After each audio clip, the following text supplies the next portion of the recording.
Chocolate আসে একটা ছোট্ট ফল থেকে, যার নাম কোকোয়া। কোকোয়া গাছগুলো থাকে গরম দেশে, অনেক রোদ্দুর। গাছে লাগে লাল আর হলুদ কোকোয়া ফল। ফল কেটে বের করা হয় কোকোয়া বিন। এই বিনগুলোকে রাখা হয় গরম জায়গায়। এখন বিনগুলো শুকিয়ে নেওয়া হয় রোদ্দুরে। শুকনো বিন চলে যায় চকলেট ফ্যাক্টরিতে।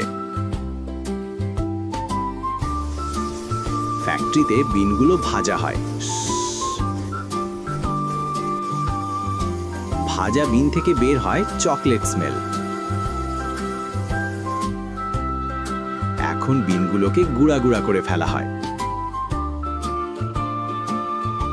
তার সাথে মিশে যায় দুধ আর চিনি।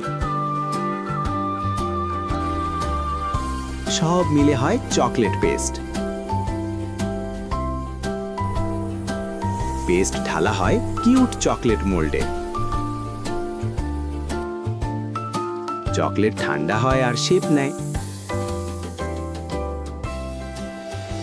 আর দেখো, তুমি পেয়ে গেলে তোমার প্রিয় চকলেট।